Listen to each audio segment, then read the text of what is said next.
Well, alrighty people, today we are just randomly walking around in the middle of the woods, completely just walking through spider webs. Matter of fact, there's one right there. But I saw it because, well, y'all saw in the last video, we pretty much set up this tank right here, and it's basically a 40-gallon tank. It was a community tank-ish, and it's kind of boring. And well, today I'm deciding to change that up and make it a predatory fish tank with like native fish from around here that are gonna like eat minnows and whatever else I throw in there. Now I definitely plan to put a bass in there, but my Polaris is actually currently broken, and well, the pond that I want to go to is like 2 miles away, so I can't really get to it right now. So we're going after the second species I wanted to put in there. So I don't know if all of you have seen this, but in one of my last videos, actually the survival challenge, that I caught this super pretty sunfish right off this bank right here. And well, I knew from that moment on that I really wanted to have it in a tank, and it will eat minnows and I don't know, meat, whatever else a bass will eat, and they should get along because I mean they're native and they live together. So that is what we're going after today. I just have a bucket without even a handle, so I'm just gonna have to carry it like this. Little tiny rod, which pretty much all I really need is a hook to catch these fish in here. They're just stacked up. And an aerator just to keep this guy nice, healthy, and alive for the short transfer home. So what I need to do right now is find some worms, because that's a perfect bait for this area, and that's what I got that fish on the other day. What in the heck? What? Is that a slug? What? Ew. I'm sorry. He's okay. What I was gonna say is pretty much what I do in this wet leaf stuff, dirt stuff. I pretty much just get my boot and do that, look under it, and boom, already, oh, a nice, thick, juicy worm right there. And I think that's honestly what we're gonna start out with. Or maybe I'll get a little collection going in there. Oof. Oh, oh. That should be good. And that is basically it. Got my rod, got my worms, got my aerator, got my bucket, and yeah, let's get to fishing. We're probably gonna catch a lot of normal bluegill, but we're gonna sort through those and hopefully get some of the pretty, like, cool, exotic looking things. And also, before I start fishing, I think I forgot to mention this earlier. Pretty much my rig is just this little, like, 1-foot rod, tiniest bobber ever, and then I don't know what size hook, but also a tiny hook. Pretty much just a worm, and doesn't get much more simple than that. We'll see how long it takes.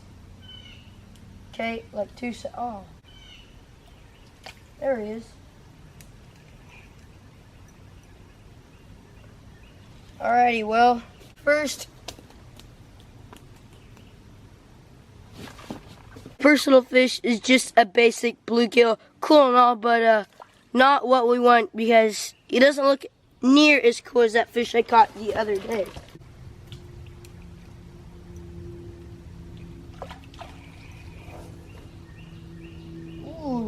Alrighty, well, second fish is not a bluegill, but it's also not that beautiful one I caught the other day. Oh. As you can see, this guy isn't a normal bluegill. He has sort of like some blue color and like red on his tail, but definitely not as pretty as that one I caught the other day, so we're not going to keep him either. Whoa.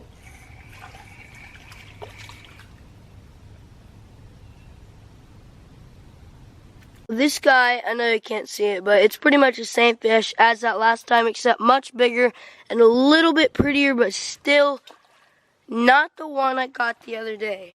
One eternity later. Well guys, I don't know what the deal is today. I came down here the other day just trying to catch a keeper-sized bluegill to eat in my survival challenge, and I caught these beautiful little sunfish left and right, but for some reason today I can't catch anything but boring little bluegill. Well, I think I'm just going to have to accept defeat. I can't seem to catch that same fish at all today.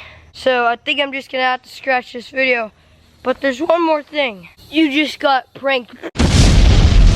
No, but like, all jokes aside, I actually, whenever I caught that fish like 3 or 4 days ago in that survival challenge, I wasn't gonna eat it because it was a little bit too small, but I actually kept it there in the same bucket with the keeper bluegill that I ended up eating for breakfast that morning. And I brought him up here to the little pond area, and I threw him right here in the live well because I knew I would be making this video today, and I knew that there's a high likelihood that I wouldn't catch that guy again. So I went ahead and put him in there as plan B, just in case I didn't catch him up there. So yeah, let's go ahead and net this guy out of here, throw him in the bucket with the aerator, and bring him up to his new home in the tank. But first, I guess I better show y'all, because I've been talking about how pretty this fish is, and I'm sure y'all eager to see what he looks like. Dang, he's going nuts. Ooh, okay, there we go. Finally got him. Okay, so here he is, and his colors actually change sometimes. That's what I really like about him. So, as you can see, he's amazing. I've never caught a fish like him, and I caught him in that little muddy creek. He looks like an Oscar mixed with like a cichlid, something crazy, which he obviously isn't that because those aren't native to this area. So, my only guess is that he's some kind of Longear Sunfish, just because he has that long ear.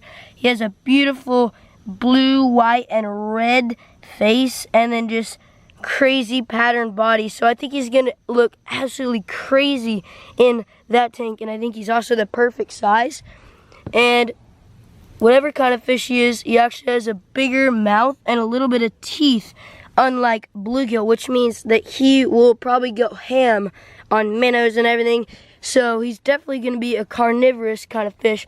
So I'll leave him a little bit of water in there because he was really difficult to catch.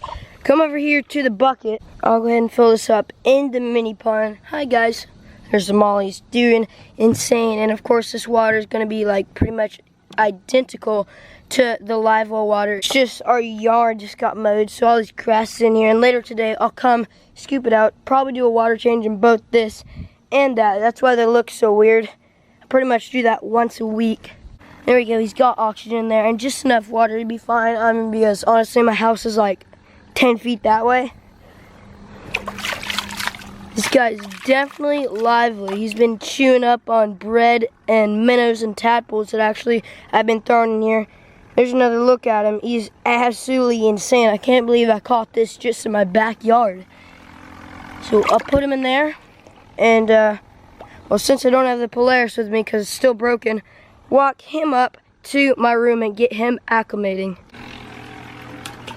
Alrighty, well, we have made it to the tank. As you can see, yesterday, whenever we put this thing together, we put a couple goldfish in. I actually think half a dozen. And now there's only 2 left. And as you can see, the shovel nose over there has quite the large stomach. So he's been feasting. And I wouldn't be surprised once this guy gets used to it, he starts chasing those guys around as well. But as for acclimation for this guy, it's not great lighting in here, but I'll give y'all another look. As you can see, probably from a little bit of stress and just, I don't know, different times, his colors have changed a little bit. But, I mean, I'm guessing in the tank he'll probably get a little bit lighter. And as for acclimation for this guy, since that is definitely going to be extremely important since he's coming from completely outside to an indoor tank, I'm just going to grab this little, probably like 2 feet of tubing, which is the exact same as from this aerator. I would just use this tubing, but I actually want to keep oxygen flowing on that guy since it's probably going to be like a 20 to 30 minute acclimation process. I'm actually going to do a drip acclimation process, which is pretty much just using this. It's going to be a small little flow into this bucket to where it's probably like almost all the way full of this just slowly dripping out water since it is so thin from the tank, and just since this is short and I don't want water to drip all over my room, I'm going to use duct tape to keep that in the water just like that. Let's see, might as well use this since this bucket is pretty close to the ground. set this up here, and then basically I will suck on the end of this just using my mouth, and it'll drip water into this bucket, and eventually when I think this guy's acclimated, I'll take him out and put him into his new home. There we go. Simple as that. Little drip acclimation process. Gonna fill this thing up, but definitely slowly. And this guy should be nice and healthy to go in his new home.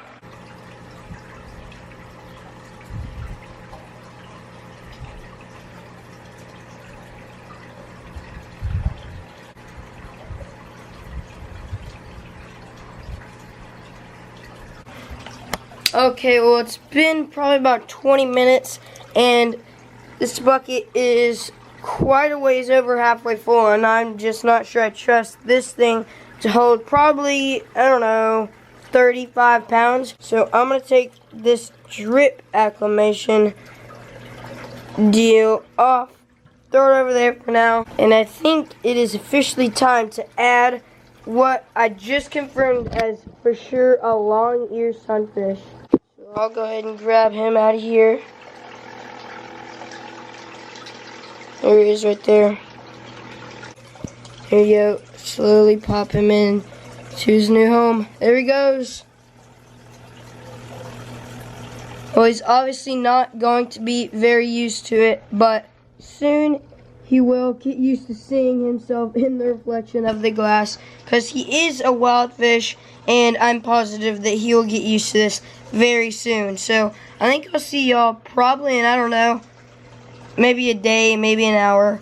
I'm not sure, whenever this guy is used to being in his new home.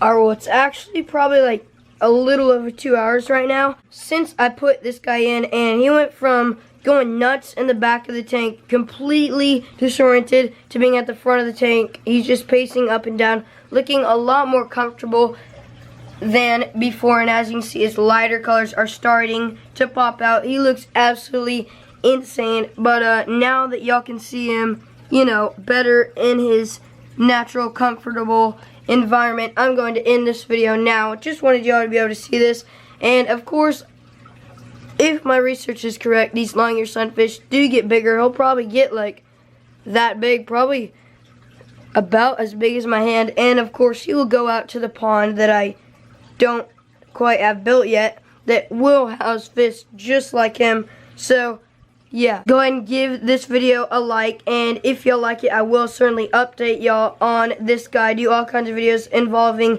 him and probably getting more fish just like him, or maybe even bass for this tank.